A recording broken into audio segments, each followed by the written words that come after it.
Hey girl, welcome to the Feminine Founder Podcast, where we're all about learning and growing professionally so that we can build a life that we are proud of and really love. My name is Caroline, and I'm a social media marketing expert, obsessed with teaching female entrepreneurs how to start, grow, and scale their personal brand and business online. This podcast is all about sharing our stories and learning from each other on how to navigate our professional journey so that we can live our best lives. So if you're just starting your entrepreneurial journey, or if you are growing and scaling an epic company, you are in the right place, friend.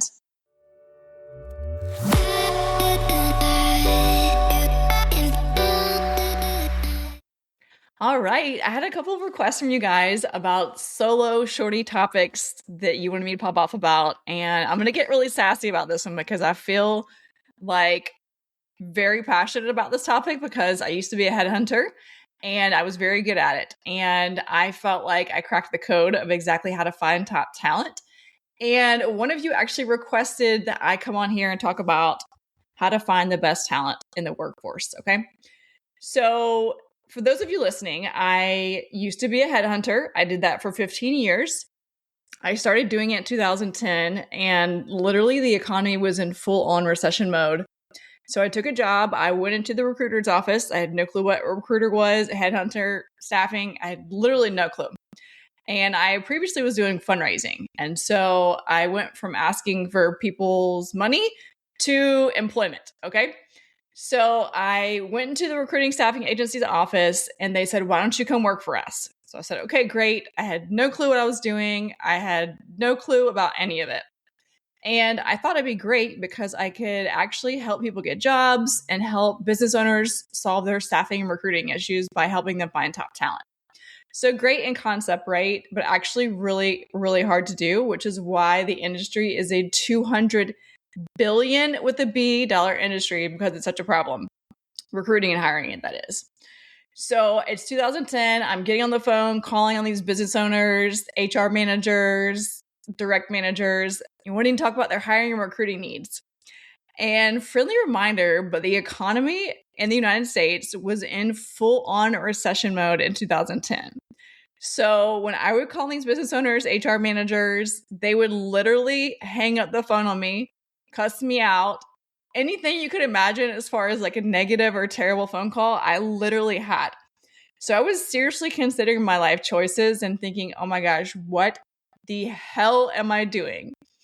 But after 30 days, I was able to start working with these business owners. A lot of them had just laid their staff off. And so a lot of the conversations were around, we just had to lay our team off. We're really lean right now. So it's one thing I did was I worked with these business owners on helping find temporary staffing solutions. And that was a good option at the time because that time the employers didn't have to actually commit to hiring somebody as a W-2 employee. They could just hire a temp. So in 2010, I started as a recruiter. I was placing entry-level professionals, file clerks, receptionists, you name it. Fast forward 15 years later, and I'm recruiting at the absolute highest level. I'm recruiting CEOs, CFOs, CMOs for publicly traded companies, for privately held companies, in all types of industries all across the United States. And I was operating and recruiting at the absolute highest level. These were the high income earners, the high 6, 7, 8-figure income earners. Those are the people I was finding for these jobs, okay? And let's talk about recruiting platforms because I do feel really passionate about this because I really dislike some of them and I really like some of them.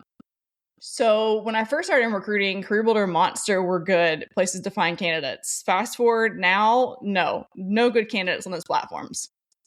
A lot of people use Indeed.com for hiring. I literally cannot stand Indeed whatsoever because you post a job on there, then you get flooded with candidates that are unqualified. It eats up your ad budget. It's just a huge money pit. So for me, and where I was finding these really high level, high functioning professionals for these big jobs I was working was LinkedIn. And that's where they were hanging out. And I crafted perfectly the exact message of what to say to them, how to say it, so that I would make sure to get a response rate. And they would tell me all the time, they would say, I get messages from recruiters all the time, but I wanted to respond to yours. I never spammed anybody. I was very intentional about how I spoke to these candidates I was trying to recruit.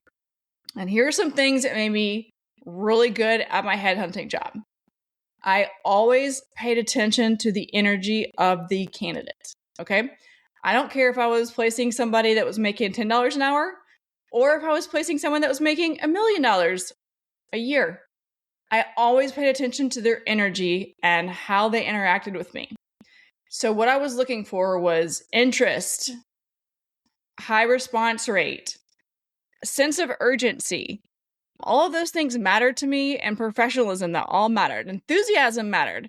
So I would always pay attention to the candidate's energy. And I get it. We have bad days. We're not going to be full on energy, jackrabbit all the time. But if you're in the position of hiring right now, or if you are looking for a job, pay attention to the other person's energy because it matters. I would know within under 30 seconds whether or not the candidate was a match or not. I got that good at it. Also, pay attention to everything, their correspondence with you, how they communicate, everything. And then also pay attention to how they treat, let's say when they walk into your office, did they treat your receptionist kindly or did they treat him like a jerk? That matters as far as their behavioral skills, soft skills, all the things. So pay attention to the energy piece. That was one thing that really helped me with my success in my recruiting job, is I paid attention to that part. One other thing I want to mention about that too is professionalism matters. Manners matter. All of those things matter in the recruiting process. And so pay attention to all of that too. Also, the art of the follow-up is key. You want to make sure if you're recruiting somebody that they do follow up with you. Now, there is a fine line between following up professionally and following up and being a stalker. You do not want to hire the person who is desperate trying to get a job and stalking you, okay? I don't care how desperate you are for the hire. Desperate hires are always the worst. That's a big hard N-O for me, okay? So the follow-up, pay attention to the energy, pay attention to the professionalism. One question I always get asked when I was recruiting at that really high level is, what makes them different? And my answer was the same for every single one of them that I placed. And it was pay attention to their EQ. That emotional intelligence piece goes a long, long way, especially if you are recruiting someone for your team who is going to be in a hiring or authoritative position. You want to make sure that their soft skills match with you as a leader, match with the culture of your team, will be a great example to the team they will be leading. All those things matter, okay? So I hope this was helpful. If you're in a season of recruiting and hiring and you have any questions, feel free to send me a DM. I'll be happy to answer them for you. Until next time.